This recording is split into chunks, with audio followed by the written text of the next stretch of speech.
Today on the Trent Out Loud podcast.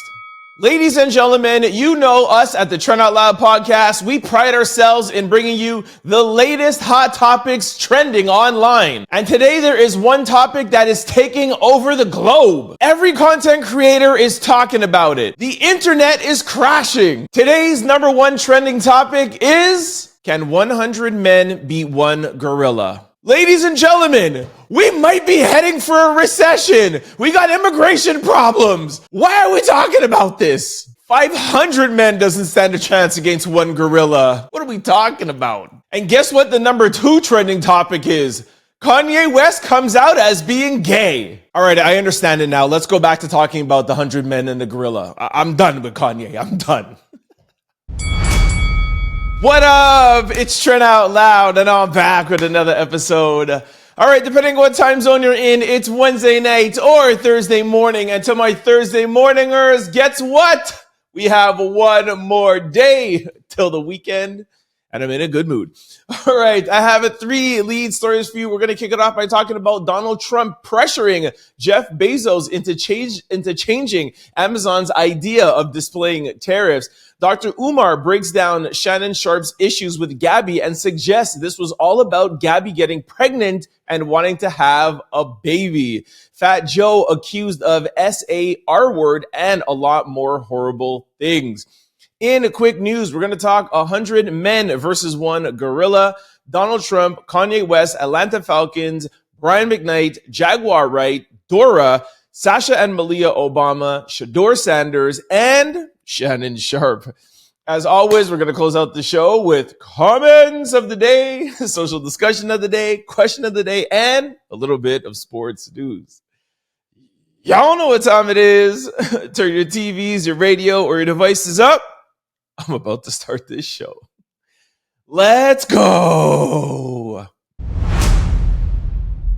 Our first lead story. Donald Trump pressures Jeff Bezos into stopping Amazon's tariff pricing display plan.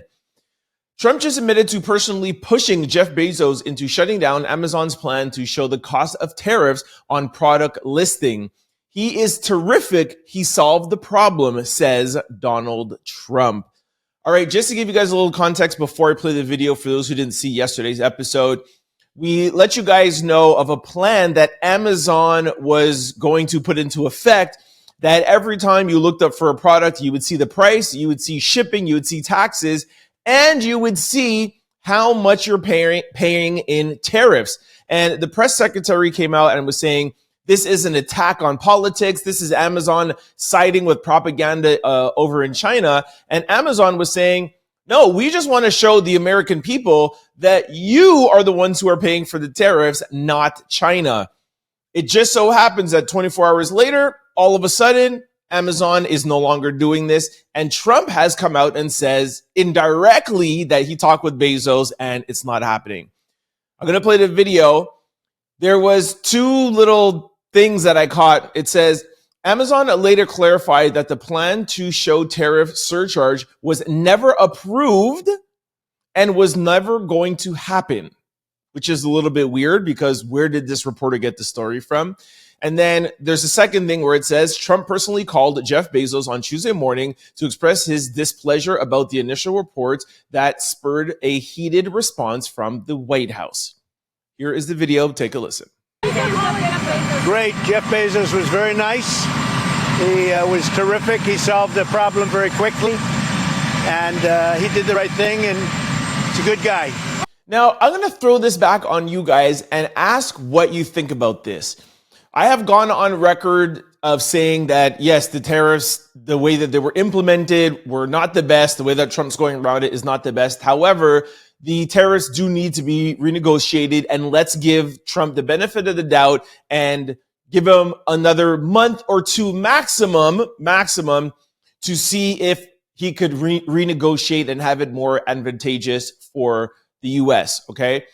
But in the meantime, if Amazon wants to show the American customer how much these tariffs are costing, do you not think that that is right for Amazon? And why is Trump having such a problem with it if he wants to be so transparent? Because he always says that this is the most transparent administration. He's an open book. He's not hiding anything from the American people. And if he's not, and he's telling everybody, hey, don't panic and stay the course. This is, this is part of taking our medicine for a better future. Then why not show the American people the tariffs that they're paying? Now, we of course know why he doesn't want to, because of course it's going to make him look even worse. But this does not work with his whole transparency plan. So what do you guys think about this? And B, what do you think about Jeff Bezos folding?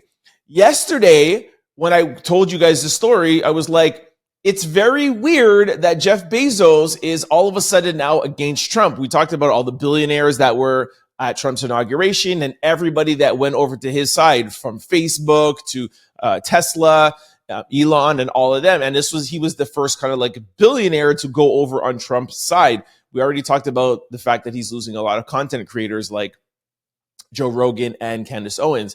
So we see yesterday, one billionaire out the fold kind of just go right outside, and Trump was able to bring him back within 24 hours.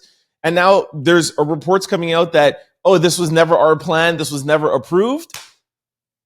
I would have loved to have heard that phone call. What does Trump have over these billionaires? What is he doing, and what is he saying to them other than the tax incentives?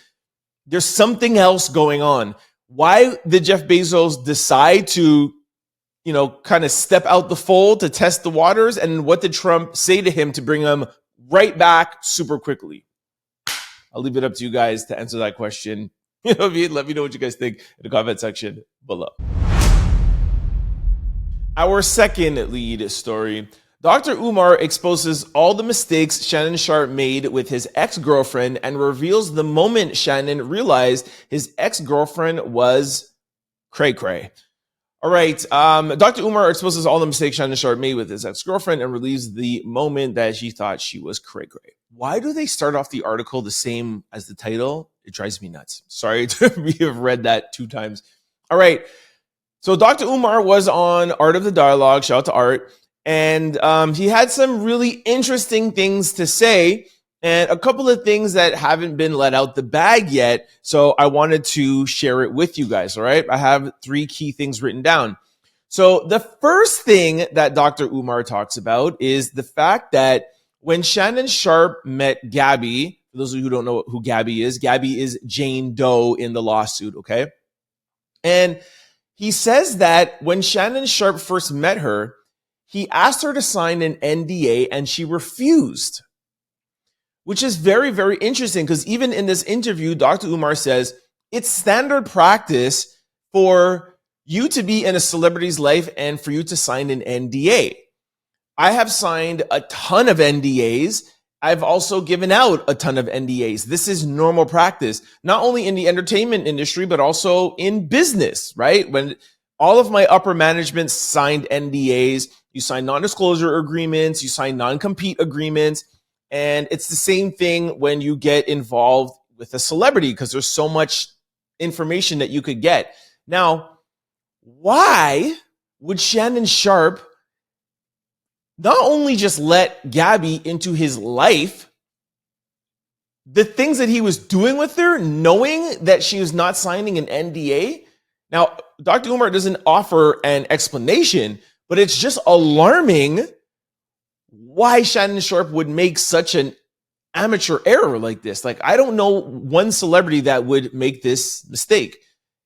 Listen to Dr. Umar. According to Gabriella Zuniga, she met Shannon Sharpe at a gym in Los Angeles approximately 2 years ago, 2023. Now, Shannon alleges that he tried to present her with an NDA, non-disclosure agreement, which every celebrity should require from anyone they engage with. Well, guess what, Art? She decides she's not going to sign the NDA. That right there was a warning to Shannon Sharpe If she don't want to sign an NDA dating a celebrity, you know what that means. The only thing I could think of and the only logical explanation is he just really liked Gabi. That's what I'm thinking. This wasn't just like a side piece, like, yo, let me try to talk to this girl. All right, she doesn't want to sign an NDA. All right, yo, we'll move on to somebody else. It was like she knew she could get away with keeping him around without signing that NDA.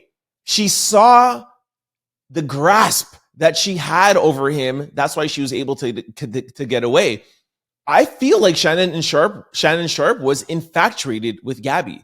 And I feel like that's where that whole, like, that SEX energy and all that role play and all of that, like, this is some sort of like freaky, fetishy, like crazy fantasy that Shannon Sharpe had with Gabi. That's the only logical explanation why he would tell himself in his head, yeah, it's okay, because you just want to make excuses to yourself because you want something so badly. It's the only thing I could come up with.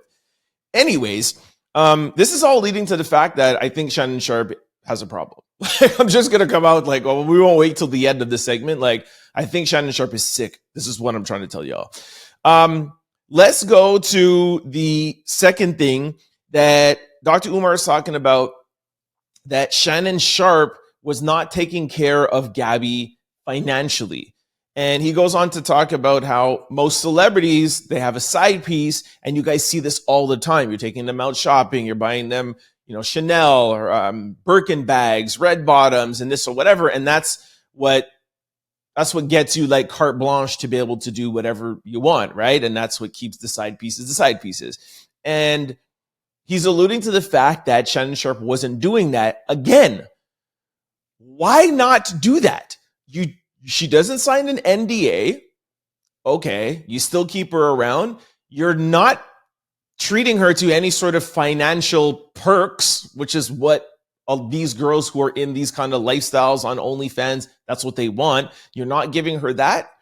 But wait, there's an answer at the end. But let's just go to the clip. Take a listen. It appears that in Shannon's relationship with Gabriella, he wasn't taking care of her financially, Art. You got money.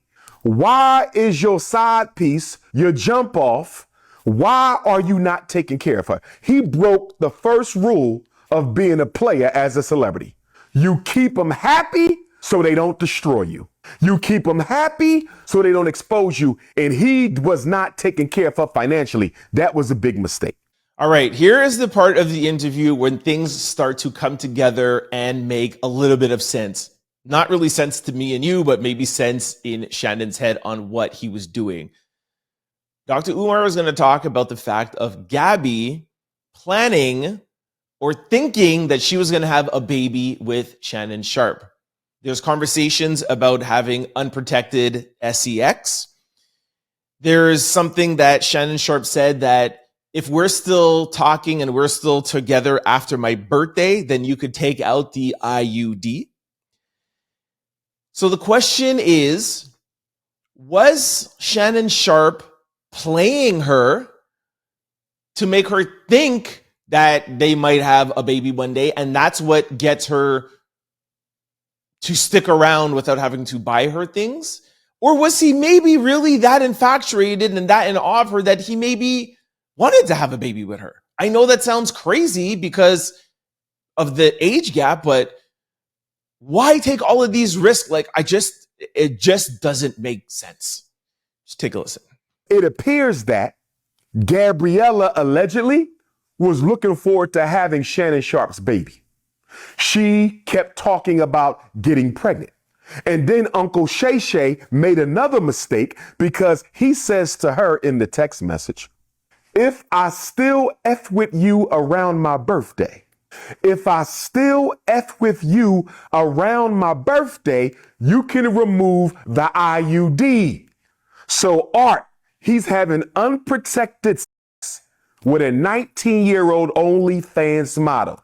By telling her she can remove her IUD, if you still messing with her around your birthday, you're giving her false hope. So Dr. Umar is trying to imply that this was game. Horrible game, but this was game. he thinks Shannon Sharpe never wanted to have children with her, never wanted to have babies with her, but that was the kind of hook, right? Like, okay, cool, you don't want to sign an NDA, okay, cool, but I'm not going to buy you anything, but maybe I might give you a baby. And then that, of course, gets you child support, etc. And that's where she's having the money come in. But like, Shannon has money. Like, why would you use that as part of your game? Yo, I think Shannon Sharpe is a little bit off. That's where I'm going with this. Like, I feel that he was super infatuated with this girl. Don't ask me why. That part I can't understand. But I think he was infatuated with this girl, and I'm not taking off the table that maybe he wanted to have kids with her. I'm not taking that off the table. I don't 100% agree with Dr. Umar. It could have been, but I don't believe. I think that I've seen guys make bigger mistakes when they're in awe and infatuated. There is no reason for Shannon Sharpe to be taking all of these risks. Unprotected sex, telling her take out her IUD, having her around with no NDA, not buying her, I think he actually really liked her. I think he was running the game on her, but game in the sense of does she feel the same way that I feel about her? I think Shannon Sharpe was infatuated and really, really liked her. And she was the adult in the situation and it never liked him and was running game on him the whole entire time. That's what I'm thinking, man. It's just crazy, but that's my opinion of it. Let me know what you guys think about all of this in the comment section below. Our third lead story. Lean all the way back. Fat Joe sues ex-hype man for accusing him of being a P word, like how Kendrick Lamar is accusing Drake, a minor, statutory R word, and SA, and more. Fat Joe is not playing with his name and just filed a defamation lawsuit against his former hype man, who has been out here accusing Fat Joe of being a P word. According to TMZ, Joe says Dixon, who's his hype man, started spreading these nasty lies online because he thinks Joe owes him money. The lawsuit claims Dixon went on a posting spree, throwing out wild accusations of the P word, statutory R word, and even SA, all of which Joe says is 100% made up. Dixon used to work for Fat Joe from 2006 till 2019, but he's apparently salty because he feels Joe blocked his recording deal and didn't give him credit for ghostwriting and vocals. Joe says Dixon and his attorney, the controversial Tyrone Blackburn, even tried to press him earlier in the year for cash, and when he didn't bite, they threatened to file complaints and even snitch to Homeland Security. To make it even messier, Dixon's IG is filled with posts hitting up Joe talking about the P word. Joe isn't leaning back, though. In a furious statement, he calls this a criminal conspiracy by a bitter ex-employee and his messy lawyer, saying these two individuals have been scheming together to extort me with their ludicrous demands. His lawyer, Joe Tacopina, also chimed in, calling the whole thing an extortion scheme and reminding the public that Blackburn has already been blasted by a federal judge for playing dirty in court. All right, if you guys remember that name, Joe Tacopina, that is ASAP Rocky's lawyer, Wendy Williams' lawyer, and also helps Roc Nation. Not Jay-Z directly, but Roc Nation. Now, so that means that Joe is in good hands. That's why I'm calling out Joe Tacopina. Now, Tyrone Blackburn is pretty much like another Tony Busby, all right? Taking up civil lawsuits, talking about celebs. I'm actually going to bring this topic more into social discussion, but let me just talk about this quickly here. This is the first time that I could recollect that somebody is bringing these accusations, and these are huge accusations, against somebody, but they are not the victim. This is somebody who used to work for Joe, his ex-hype man, and he is saying that Joe did all of these things to women, but none of the women are coming forward. This hype man is doing it for them. Like, does that make any sense to y'all? This is not, of course, as big as the Shannon Sharpe or Diddy thing, but it's starting to have some legs to it. I did see it a couple of days ago. That's why I'm bringing it to you guys now. My opinion is that this is totally just a scam. There is not one person or victim that is coming through with this at all. This looks like the hype man Dixon is literally just coming out and saying these things, and we're in dangerous times. So stay tuned. We're going to talk about this more in social discussion. But of course, as always, I got to ask you guys' opinion. What do you think about this? Do you know anything about it? I went to the IG page and I don't believe anything of it at all until we see some sort of receipts. Y'all know me, right? Where's the text messages? Where's the video? Where is just the one victim? Please let me know that. Anyways, let me know what you guys think about this in the comment section below. All right, this brings us to quick news. Bring my bell. Our first quick story. Trending Tuesdays, 100 men versus one gorilla. Social media is in chaos over the wild debate. Could 100 men really take down one gorilla? Swipe left to see what the people are saying and drop your take in the comment section below. Okay, guys, I kid you not. This is the most viral trending thing right now on social media, and it's been going on for like the past 2 days. We're in trouble, y'all. Anyways, I have to weigh in on it because this is just craziness. I'm going to play a couple of videos, but before we even get to that, like, why is this? Are you joking? Do you know how powerful gorillas are? I did a quick little Google search.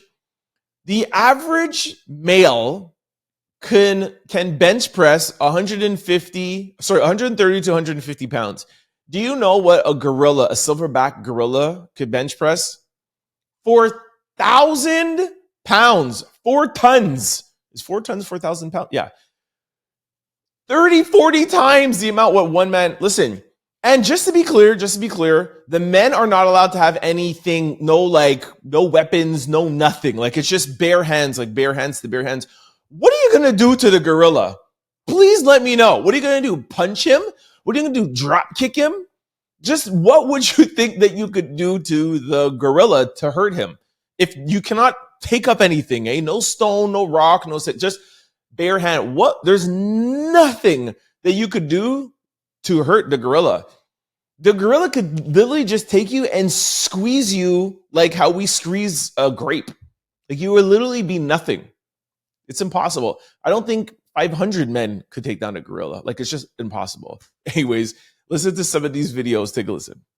Hold up. So, y'all mean to tell me y'all think 100 men can whoop a gorilla's ass?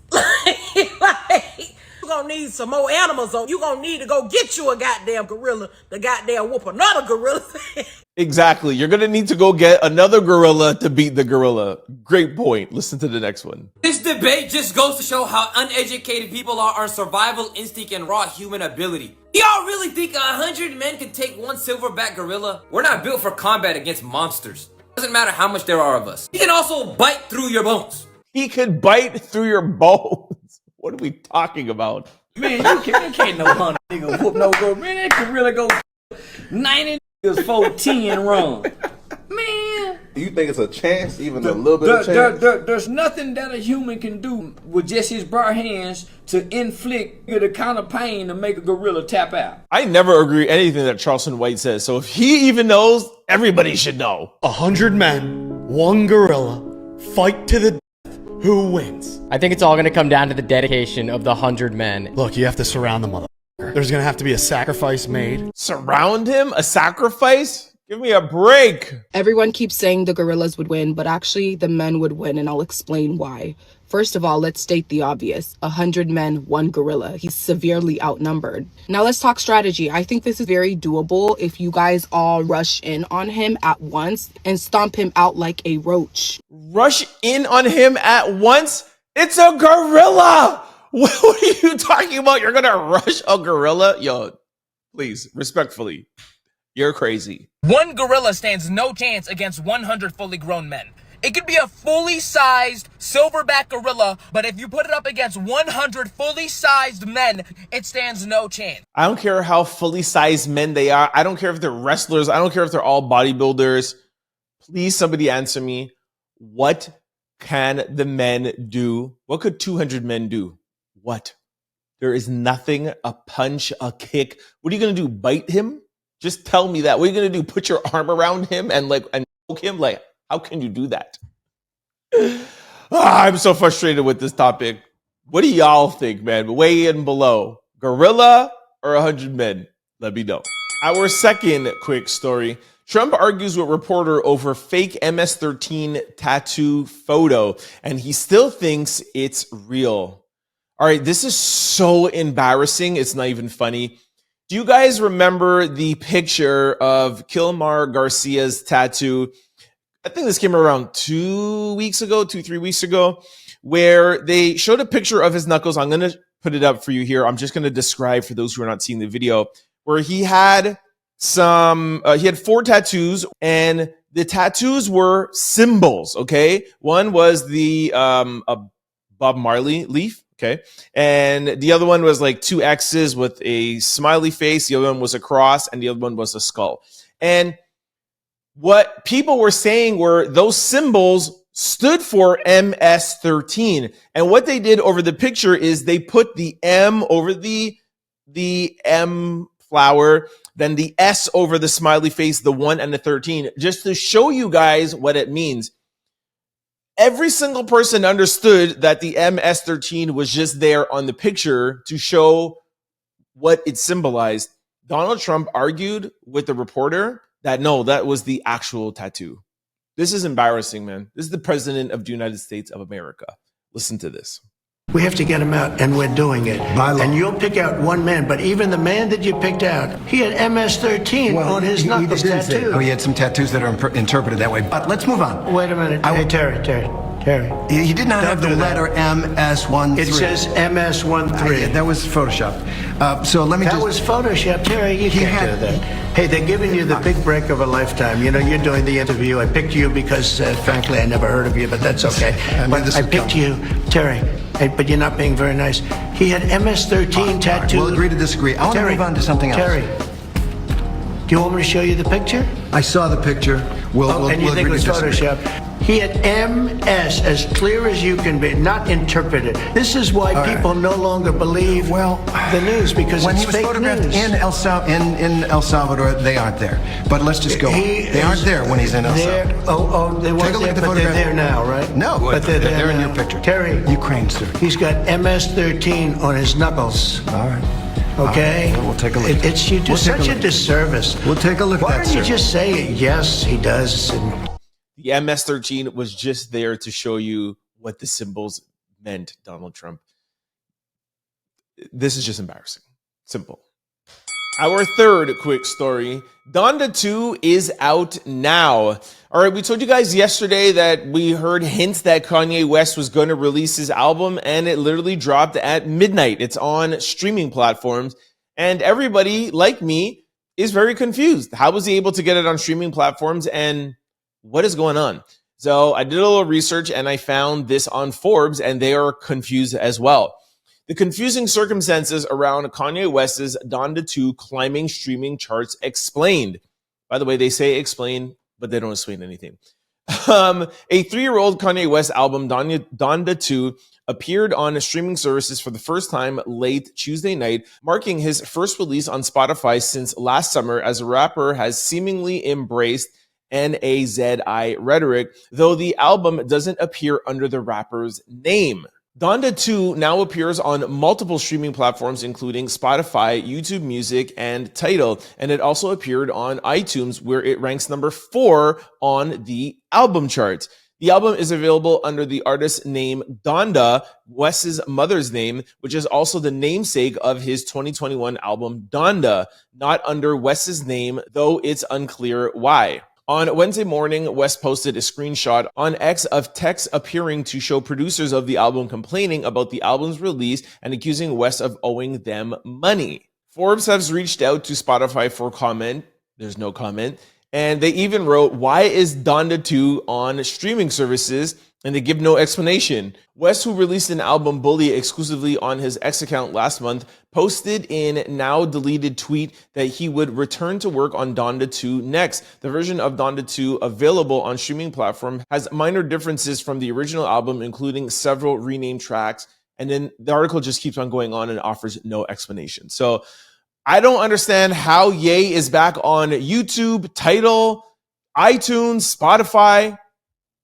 Is he getting away with this because it's under the name Donda? Like, I just don't understand how that could be the workaround. But I'm assuming that's what Forbes has gathered, that he is now able to release music to the public, which the article says he hasn't done in close to 2 years because he's going under another artist's name. I guess that's the workaround. Anyways, we posted 2 tracks on our Instagram account, formerly Out Loud, FORMALLY, Out Loud. If you guys want to hear it there, we can't play it here, obviously, for copyright reasons. I listened to a few tracks, not necessarily really impressed.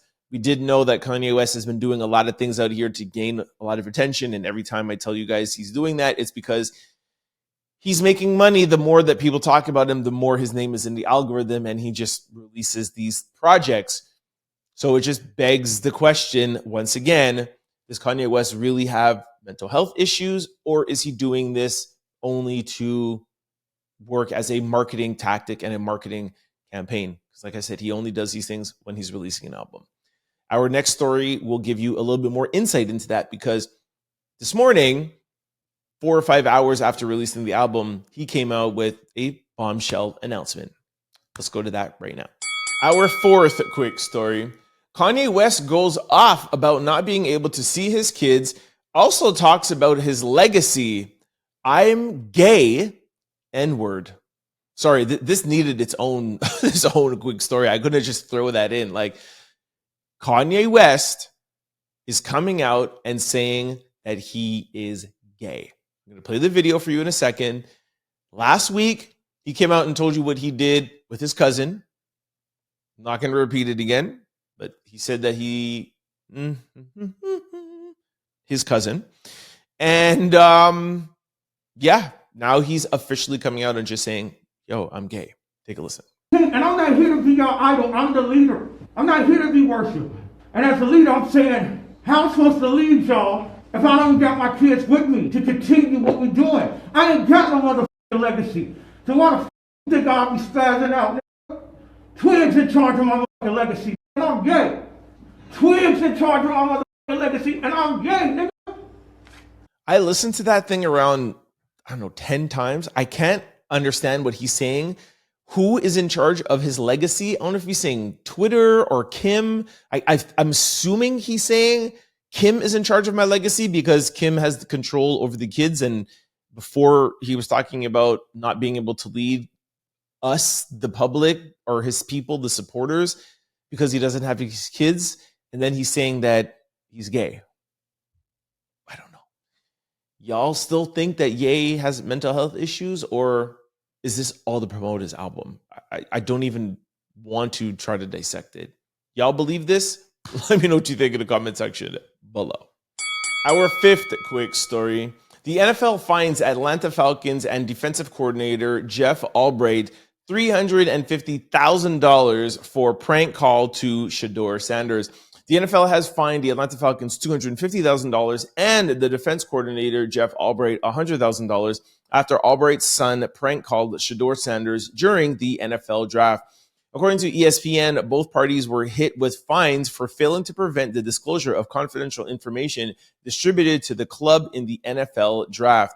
As we previously reported, Albright's son, Jax Albright, issued an apology to Sanders in an Instagram post on Sunday, admitting he took part in the call. Video footage of the call shows Albright and another young man who posed as a general manager of the Saints and pretended to call Sanders to bring them and draft him to the team. The Falcons said in a statement Sunday that Jax obtained Sanders' number from his father's iPad. The Falcons released a statement in response to the fines, saying that the organization accepts the discipline levied to coach Jeff Albright and the organization, adding that the Albright family plans to participate in community service incentives related to the matter. Not going to necessarily go ahead and read the statement. I think it's justified. I don't think they really care about spending the $250,000. Maybe the defensive coordinator, that might be a little bit of hit to him. The $100,000, they don't make as much as the head coach and the organization. The Falcons probably will just pay for him anyways, but I feel like it's all done. Move on. It was a joke. Kid's 20 years old. He did a little prank. Shedeur is not really that mad. I think the conversation should just go back to, what is Shedeur going to do in the league? What is his opportunities now that he's with Cleveland? And we could forget about the prank call. Like, it wasn't that big of a deal. Our sixth quick story. Brian McKnight sues Jaguar Wright for alleging that he put hands on his ex-wife and ladies of the night. All right, Jaguar Wright has been all over social media alleging Brian McKnight put hands on his ex-wife and paid ladies of the night just to rough them up during SEX. Brian McKnight says that she is lying. In the legal docs, Brian says that she also claims that he put hands on his ex-wife, Julie McKnight, who Jaguar says is her cousin. Brian's response is he never laid hands on Julie and didn't even know Jaguar was claiming family ties. Let's not forget that Jaguar also made wild accusations about Jay-Z and Beyonce, even hopping on Piers Morgan's show, claiming that the Carters have more victims than Diddy. That got so messy that Piers Morgan had to apologize, and he got a legal letter from Beyonce and Jay-Z. Okay, I don't know why they're talking about Beyonce and Jay-Z. I guess they're just trying to show that Jaguar is messy. Like, we all know how Jaguar gets down. But she's right sometimes. Anyways, we'll see how this goes. I feel like content creators got to be a little bit more careful out here. We told you guys a couple of weeks ago, Tasha K owes Cardi B $1.4 million. She had to file for bankruptcy. Jaguar now is getting sued by Brian McKnight. These celebrities here are not joking around anymore. Cardi B set the precedent.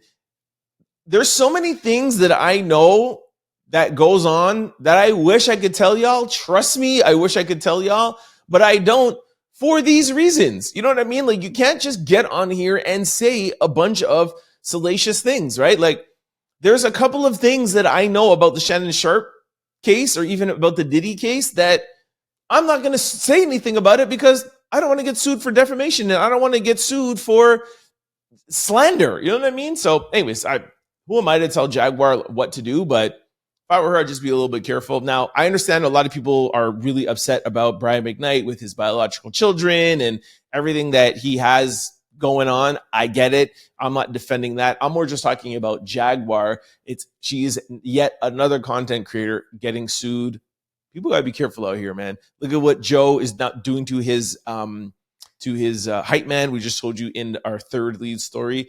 You cannot just get online and say whatever you want about somebody. Free speech ain't always free, yo, and it could cost you a lot of money. And this could cost Jaguar a lot of money. Let me know what you guys think in the comment section below. Our seventh quick story. The new Dora looks like she bites. All right, this is another thing that's going on. Y'all know me. I don't have kids, so I don't know what Dora is supposed to look like, but I want to share it with you guys because it's funny and trending. So I have a picture up here of Dora, like the cartoon, and I think this is Dora the Explorer, a doll, but if you look kind of closely, like, I guess it's like the mouth or just the expression, but everybody is saying like this looks like a dangerous doll to give y'all children. So I wanted to throw it to y'all. Do you feel like this Dora looks dangerous? Does this Dora look like she could bite? I can't call it, man. Let me know what you guys think in the comment section below. Our eighth quick story. All right, this is something I could definitely weigh in on. I can't get over the Obama sisters being at Destin's album release party looking good. This is such a flex. All right, y'all. They said here, the article, this is a quick caption. Oh my gosh, Malia and Sasha Obama are really all grown up. They look good. What is it giving? Yo, Sasha looks like she ain't playing around, man. That's Sasha Fierce, Beyonce's alter ego, or is that Obama's daughter? Like, what is going on? A couple of people are dragging Malia, saying that she doesn't look as good as Sasha. And for those of you who don't know the difference, Sasha is the one in the tank top, like, I guess like that pulled up tank top, if you want to call it that. And Malia is in that fully closed jacket with the hair. I don't think Malia looks all that bad, to be honest with you. I still think she looks actually really pretty, and I actually like her hair and I like her look. And she actually looks a little like sophisticated, which I think is also very attractive. But of course, let's not play around here. Sasha is looking very, very, very, very good. Crazy. There's also a picture of them like from back in the day, which is just nuts to show like how grown up they are. I will give them credit outside of looking good. They really do a great job of staying out of the spotlight. That's why people freak out over pictures like this. Like, we don't see them daily. They're not on Instagram, Snapchat, out at a bunch of things all the time where they could be anywhere they wanted to. They just stay like super low key, man. Of course, that's credit to their parents. But anyways, back to the subject. Sasha's looking good, yo. What do y'all think about them in the comment section below? Our ninth quick story. Shedeur has the third best-selling jersey amongst NFL draftees. All right, the support is real. Shedeur Sanders' Cleveland Browns jersey is the third highest-selling rookie jersey, despite being taken in the 5th round in the 2025 NFL draft. All right, so here is the top 10. The first one is Travis Hunter. Second one is Cameron Ward. And then the third one here is Shedeur Sanders. I'm actually a little surprised. I thought he would be like right under Travis Hunter, but hey, good for Cameron Ward. Again, I know I'm jumping here, but I just cannot wait for Shedeur to hit the field. Like, if I were Shedeur right now, like, I would get off Instagram, I would get off social media, I would get off streaming. I would hire a trainer, I would hire a private coach, and I would be on the field 6 o'clock in the morning, and I wouldn't get off till 10 o'clock at night. I would just train, I would practice. He is going to have such a spotlight on him, and we don't know if he's going to be able to be a starter or if he's going to be a backup. The second that he touches the field, he has to be great, or all of this support will be for nothing, man. Like, all the haters will be proven right. That is what you should do. If you're watching, take a beat and be great. You want to be great, practice to be great. And it's not enough to just be in front of the camera saying, yo, I'm legendary. Yo, I can do all of this. It's time to show us, young man. Anyways, shout out to Shedeur, third best-selling rookie jersey. Our 10th quick story. The show must go on. Bow Wow to appear on Club Shay Shay as Shannon Sharpe teases new episode. All right, Bow Wow is the latest rapper that is set to appear on Shannon Sharpe's Club Shay Shay. Sharpe shared a photo of the two on Instagram teasing an upcoming episode. Known for pulling out headline-making moments, Shannon's show has become a must-watch for fans of pop culture and candid celebrity interviews, even as he continues to battle legal issues. All right, so I was really anxious to see this week what Shannon Sharpe would be doing. I think when the scandal broke, it was Bobby Brown, because you know Shannon Sharpe comes out every Wednesday. So the Bobby Brown interview was already out. He continued to promote it. Y'all know he drops clips of it throughout, like Thursday, Friday, Saturday, Sunday, the weekend, Monday, Tuesday, and then Wednesday, a new one comes out. Now, last Wednesday, when we found out about the allegations and the lawsuit, it was the boxer there, Bud Crawford. But obviously that had been taped, right? So there was not too much on that. Now, we're just assuming that this Bow Wow interview, we don't know how ahead he tapes, but we're assuming this taping was after or probably on the same day or the next day after the issues came out. Now, as I'm taping this right now, the episode has come out already. I wasn't able to watch the whole thing before I sat down to record my show. I did see the premiere, and he premieres it on YouTube. And during the premiere, there was 5,000 people watching. 5,000. Last week, when Bud Crawford premiered, and I went and checked, because that's the day that we found out about the legal issues, there was 20,000 people watching. Now, was there more of a boxing audience? Perhaps. Is Bow Wow not necessarily that much of an attractive guest? I don't know. I mean, Bow Wow's on the Millennium Tour. People are talking about him. He's still Bow Wow. To be off by 75%, I think is significant. I'm not going to lie to you and say that I always go on to premieres and know that it's always around 20 or 30, but I think 5 is pretty low to premiere for Shannon Sharpe. So it looks like he is losing traction. Now, another thing that I noticed is I'm going to show you a screenshot. This is the interview. Well, two things I noticed. This is the interview with Bow Wow. So again, we're just assuming that he recorded this after the lawsuit and the allegations. Look at the bottom right and left of your screen. There was a logo that says Shay Shay, which is always there. Then there's Shannon Sharpe's other logo. I think this is his media company with this Shannon Sharpe's hair and his glasses. That's Bow Wow. Now look at this one is with him and Bobby Brown before the allegations. Do you notice the different logo here that wasn't with Bow Wow? The DraftKings logo is gone. Shannon Sharpe has lost his sponsorships. It hasn't been announced, but it's been speculated, and now I can confirm that at least DraftKings, which was his main sponsor, is gone. I'm assuming it's gone off of Nightcap too. I didn't check, but the crown jewel is Club Shay Shay. That's where he makes most of his money. ESPN, temporarily suspended. He said, I'm going to step down. I'll come back at the beginning of football. That's gone. This $100 million podcast deal, people are speculating that it's gone, and now he's losing sponsors. The only thing Shannon Sharpe will have left is his YouTube AdSense payments. And getting 1 million views a week or 1.5 million views a week, it's money. And then he clips it up and puts out 5 or 6 more clips throughout the week. Maybe 2 million a week. At the end of the month, maybe 15 million. That is nothing compared to $100 million. This might be the end of Shannon Sharpe. I know he's going to try to keep going on without sponsorships and just relying on YouTube money. It's not enough.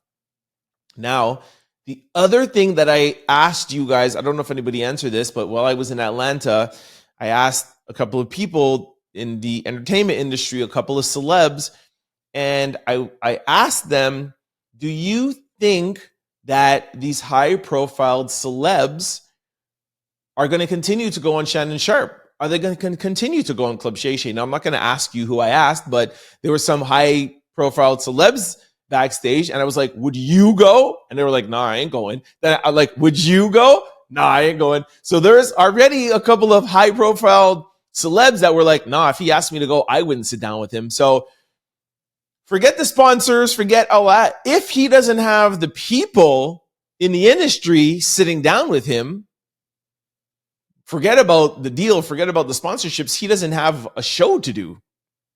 And that is, I think, bigger than even the sponsorship or whatever. He needs the people. Now, prior to this, there was people lined up to go on Shannon Sharpe. I mean, anytime you had anything to promote, anytime anything was going on, this was the place to be, right? It was the number one entertainment, especially for an urban, black, brown, hip hop, anything demographic, comedy. That's where Shannon Sharpe. That was tell me a bigger podcast to go to for that. If he's losing celebs, it's over for him, man. Anyways, let me know what y'all think. Are you tuning in? Do y'all want to see the Bow Wow interview? Let me know what y'all think about this in the comment section below. All right, this brings me to my favorite segment, comments of the day.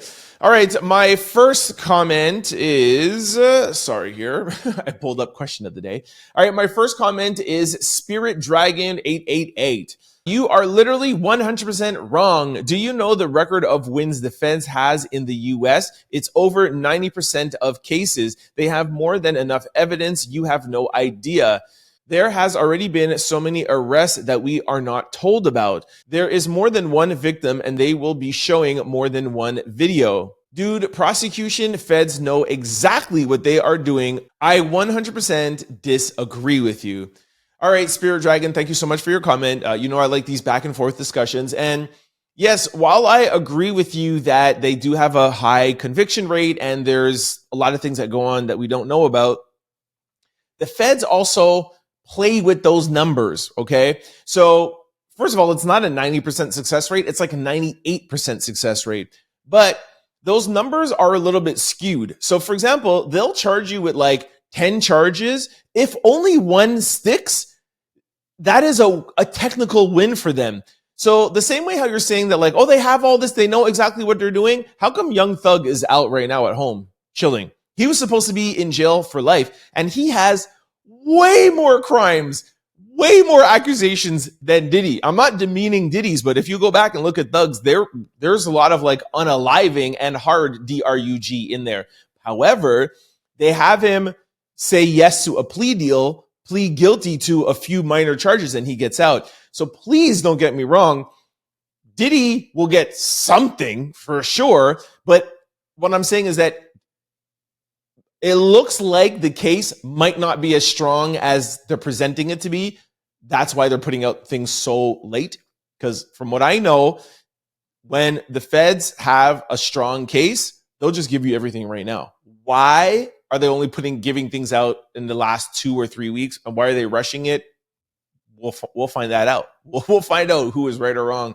But don't get too excited with that Fed number, because the conviction rate of 98% is not on all the charges. It's, they'll get you with one thing. All right, Diddy's going to plead guilty to whatever, right?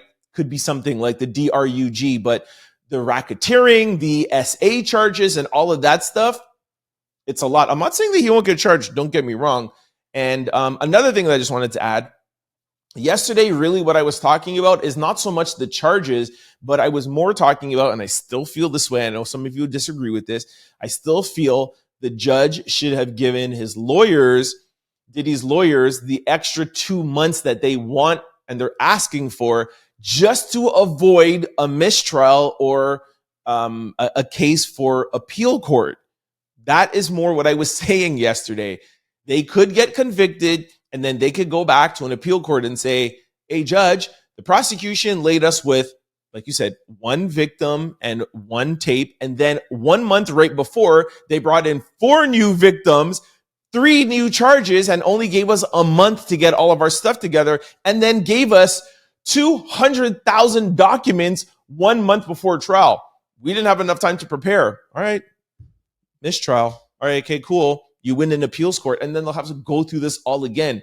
All I'm just saying is that I understand that it's games. Trust me, I totally agree with you. But I just think it would be better for the judge to take that mistrial off the table and take the appeal off the table and say, all right, you want 2 months? Go ahead. You know what I'm saying? Like, it's like arguing with a child, and they're like, well, I want this one. Okay, that's what you want. Okay, well, you're still going to be in trouble. You know what I mean? Like, I'll give you that. Like, that's all I'm saying. I just don't see why the judge is not just giving them the extra time just because they know they're asking for it, just so that they don't have it in their back pocket for a mistrial or an appeal. Does that make sense? I hope that makes sense to you. Anyways, next is A. Smith says, I've become a pretty regular watcher / listener in the past few months or so, but the Kanye disrespect is going too far. To you or anybody who does not want to hear about him, probably don't have as much talent in their whole body than he has in his finger. Okay, A. Smith, you're definitely a Kanye West fan. And I think why people are getting a little bit of Kanye West fatigue, and I think that's what it is just the fact that, like, because he is so talented, like you just alluded to, we want the talent of Kanye West. We want the Kanye West that gave us great music, or that produced great music, or produced great artists. That's what we want, and we're tired of hearing him give us Twitter rants. I hope that makes sense to you. It's not that we don't want to hear from him. It's what we're hearing from him that we're tired of. So I hope that makes sense. Next, we go to Stay, NLESJL. Okay, I don't know what that is, but we'll just call you Stay from now. What up, Stay? My top 3 shows on YouTube. This like my 6th comment with no mention. So I'm from outer space, MF. All right, sorry, Stay.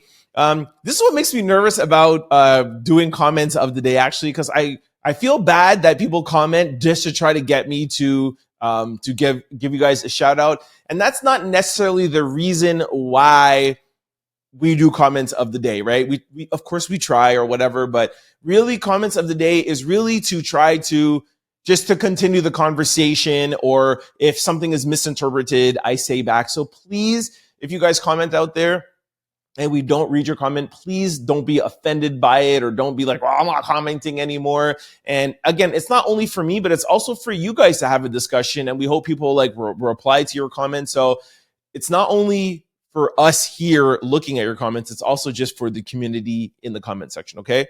Don't make me be afraid of doing comments of the day, because I really like it. Sorry that you had 6 comments, all right?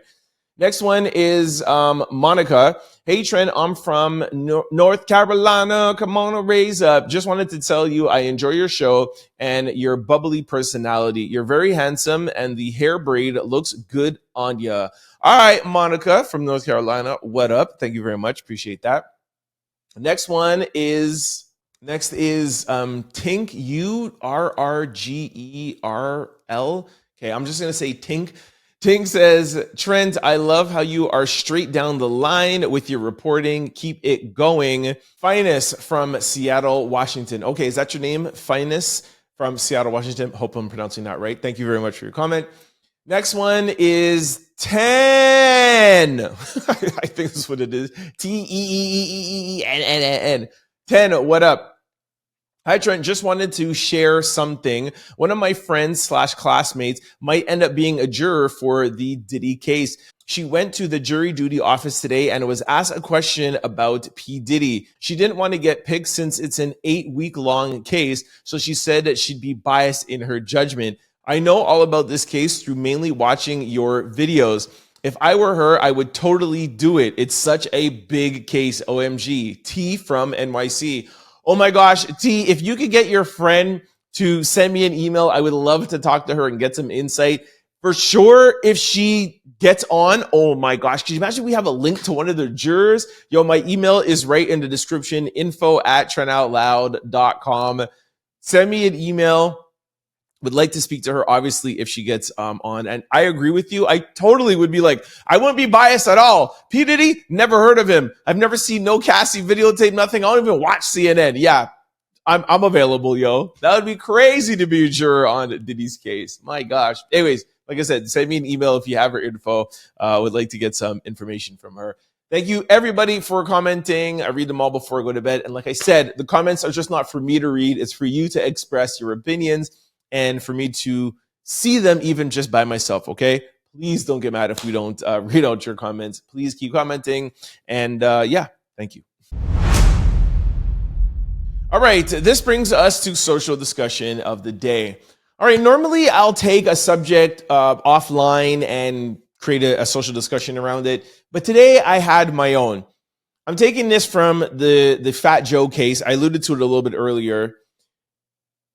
What do you guys think about all of these accusations and all of these things that are going on in 2024 and 25? I feel like since Cassie came out with this Diddy accusation, we have seen a tremendous amount of civil suits with R-word speculations, SA, Jaguar with, Brian McKnight. Like, there's so many allegations, and I'm not going to sit down here and say I feel sorry for these like high-end celebrities, but do you think these celebs going forward will ever be able to have any like friends or any relationships or just like meet anybody? It's almost like you cannot trust anybody nowadays. And do you feel the public like there's not as much merit anymore in these accusations? Because literally half of my show lately has been allegations from people making claims to celebrities. Like, it's just nuts. We had like 100 from Diddy. Then there was Jay-Z. There's Beyonce, LeBron James, Jennifer Lopez, etc. Fat Joe. And it's gotten to the point where Fat Joe is being accused from one of his boys that was his boy for close to 20 years And there's not even a victim. There's not even a case. There is not even a case. Tyrone Blackburn has taken up Joe's hype man as a case with no victim. So my question is, are these cases starting to be diluted? Do you believe on face value? Of course, if you see text message or videotape, like how you see with Shannon Sharpe, of course, you're going to believe it. Shannon Sharpe is not denying it, right? What kind of society are we living in? How are people supposed to trust people nowadays if people could just jump online and say anything about anybody? So I guess it's a couple of questions. Do you feel for people in the public eye that they pretty much have to stay within their own circles right now? Like, you cannot trust if you're in the entertainment industry, you cannot trust anybody around you at all. So that's one question. And then part 2B is, when these claims come out now knowing that it just gets picked up, it's online, and the celeb's name is just totally ruined, do you believe them? Do you believe the accuser, or do you believe the person like Fat Joe's friend? It's getting crazy out here, man. Let me know what you guys think about this in the comment section below. All right, y'all. This brings us to question of the day. All right, I think this is a good one. It's nostalgic. What is a lost art? All right, first person answered, writing in cursive. I think one of the most beautiful things to see is a handwritten letter in cursive. Since I was a kid in school, I could never write in cursive. I don't know if it's my dyslexia or whatever it is. I have never, ever I have never written a line in cursive. We tried to do it in school and I failed it all the time. It is a lost art. And of course, it's going to be even more of a lost art with AI and digital. I mean, who writes things? I still do. I don't know, something about it. But my handwriting is like chicken scratches. It's really bad. But definitely agree. Cursive is beautiful and definitely a lost art. Another person said courting. I don't think that that's totally lost. Respecting your elders. That's definitely a good one. That's definitely not lost on me. I have a tremendous amount of respect. I have more respect for elders than I do any other age group, just because, of course, they've been through so much and everything. I just feel like, the world we're living in is because of them. I don't know if I agree, though, if that's a lost art. I feel like most people do. We'll see. Somebody said a respectable debate. You can disagree with somebody, and not like them without being disrespectful. You see it every single day in these social media streets. That is definitely a lost art.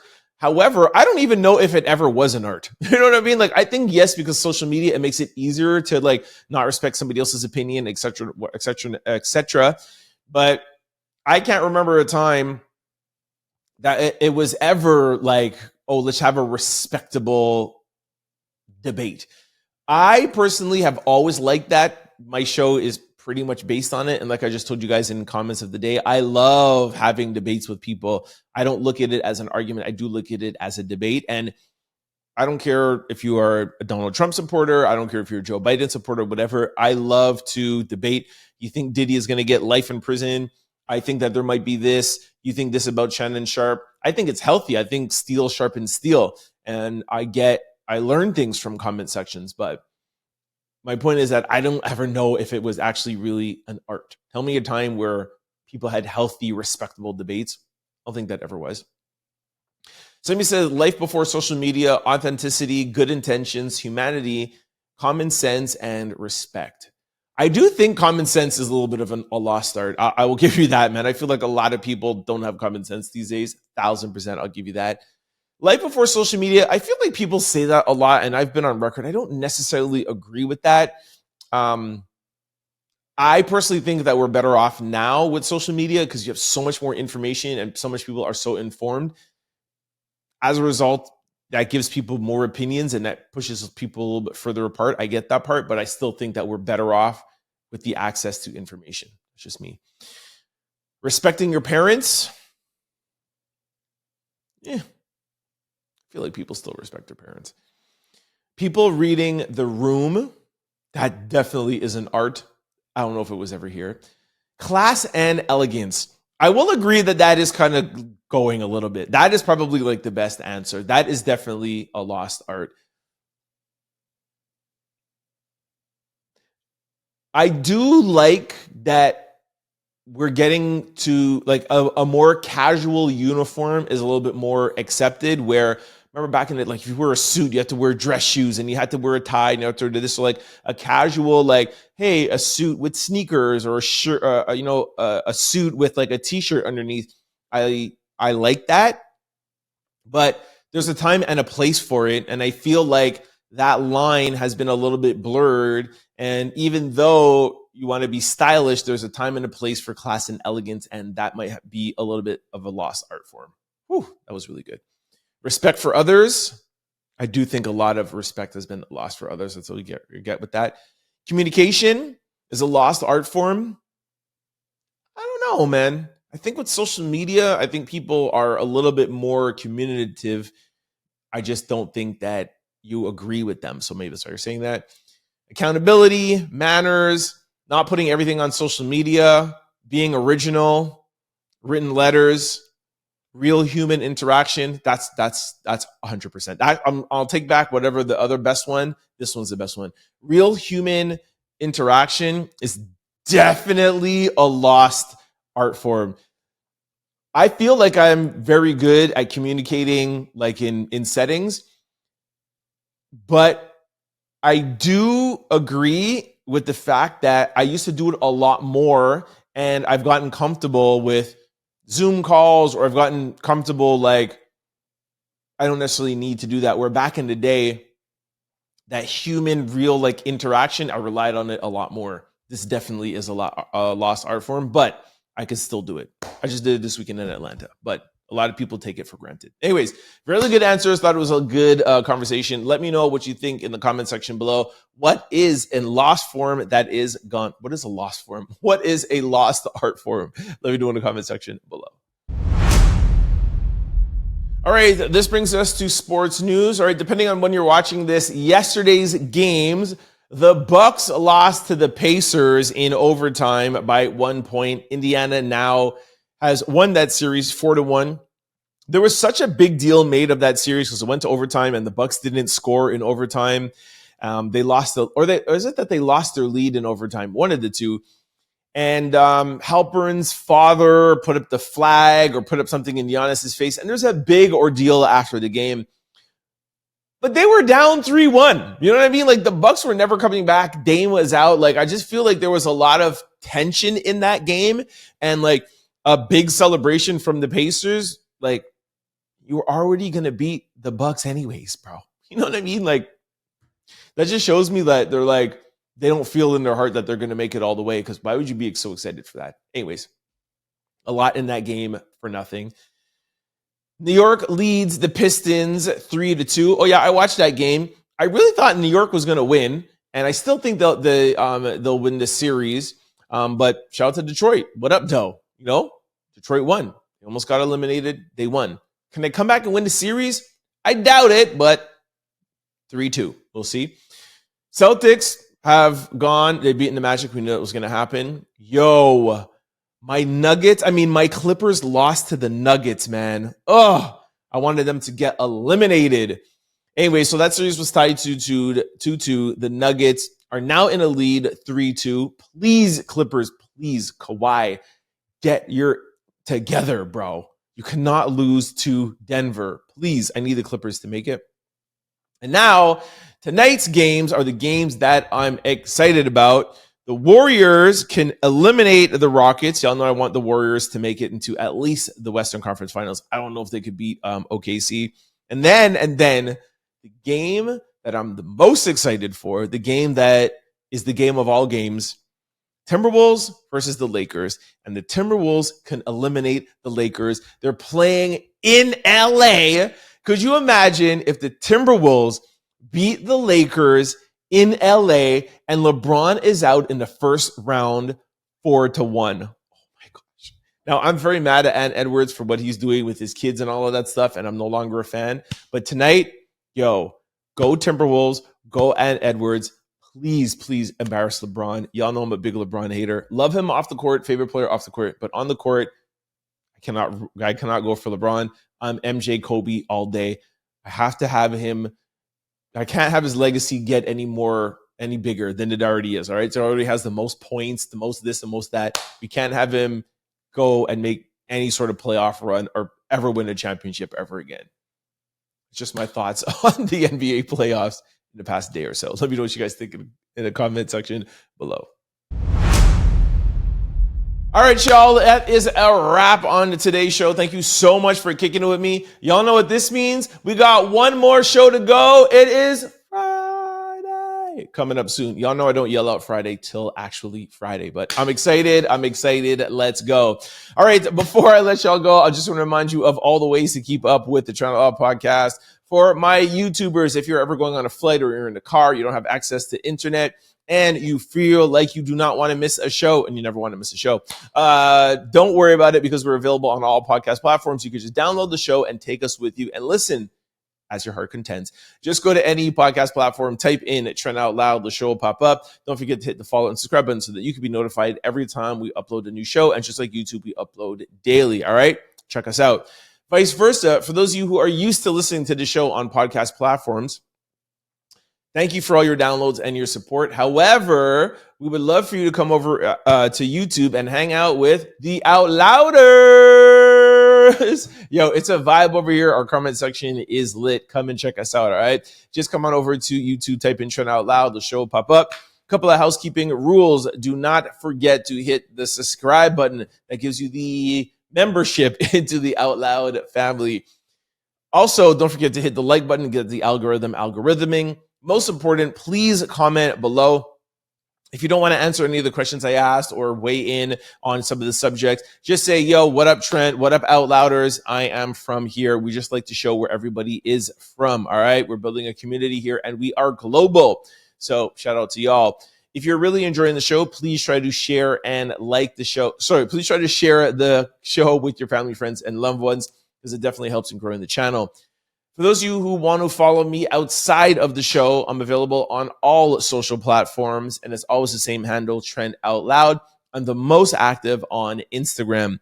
Talking about Instagram, we have just started a new blog page on Instagram called Formerly Out Loud, FORMALLY Out Loud, Formerly Out Loud. And that is where we'll put the full version of videos that we cannot play on YouTube or that we have to edit out in YouTube. So we'll put the whole Dr. Umar interview there. We'll put the Kanye West tracks out there, Kanye West, etc., etc. This is that we have to edit. If you want to see it uncensored, head over to Formerly Out Loud. All right. That's it, guys. I will see you tomorrow. Have a great day. Take care. Peace. Don't forget to like, comment, and subscribe. It's your boy, Trent Out Loud. Peace.